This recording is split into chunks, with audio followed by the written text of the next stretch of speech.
This building only has 12 floors, so why did the elevator stop at 13? I remember staring at the button panel that night. 1 through 12. That was it. I'd lived in that apartment building for almost 2 years, and I knew every detail of it. The old brass handrails, the buzzing fluorescent lights, the way the elevator always shuddered right before it reached my floor. There was no 13th floor. There never had been. It was 2:13 a.m. when I stepped inside. I had just gotten back from a late shift, exhausted, half awake, barely paying attention. I pressed 12. The doors closed. The elevator began to rise. 2nd, 4th, 7th, 10th, 12. And it kept going. I frowned. The elevator had never done that before. The old cables groaned above me as if something was dragging the cabin higher than it was supposed to go.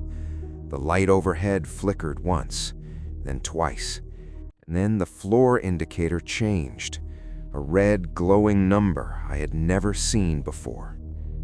The elevator stopped with a sharp metallic jolt. A soft ding echoed through the cabin. The doors slowly slid open.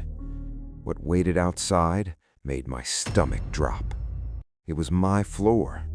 At least, it looked exactly like it. The same long, narrow hallway, the same cracked, cream-colored walls, the same flickering ceiling lights. Even the old water stain above apartment 12B was there. But something was wrong. Every apartment door was open. Not wide open, just enough to show darkness inside. Thin black gaps, as if every room in the hallway was watching me. No voices, no television sounds, no footsteps, just silence. The kind of silence that makes your ears ring. I stepped slowly. The carpet under my shoes felt damp, almost cold.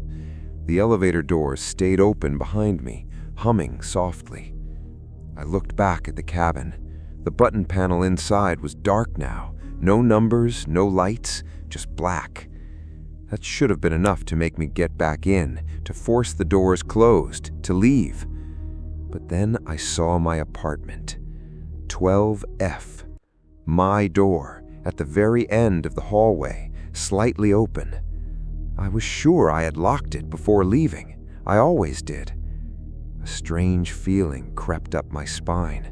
Not fear, not yet. Something worse. Recognition. Like I had seen this exact moment before, in a dream or a memory that didn't belong to me. Then my phone started ringing. The sound nearly made me jump. It echoed unnaturally through the empty corridor. I pulled it from my pocket. The screen lit up. Incoming call. Me. For a second, my brain refused to process it. My own name, my own number calling me. I answered. At first, there was only static, a low hiss, then breathing, slow, shaky, familiar. My breathing. Then a voice whispered, "Don't let the doors close." It was my voice. The call ended. Behind me, the elevator gave another soft ding. I turned. The doors were beginning to slide shut, slowly, too slowly, as if waiting for me to make a choice. I should have run back, I know that now. Instead, I walked toward my apartment.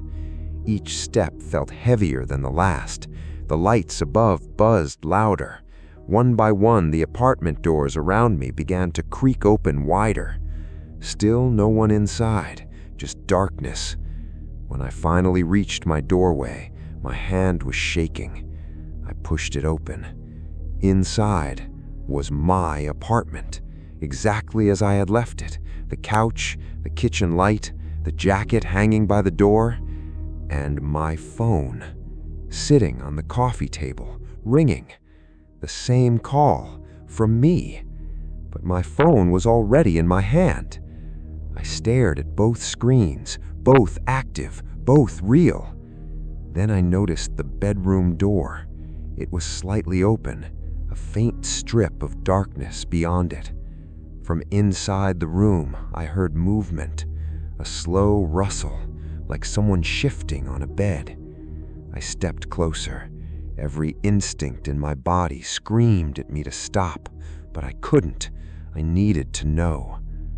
I pushed the bedroom door open and froze.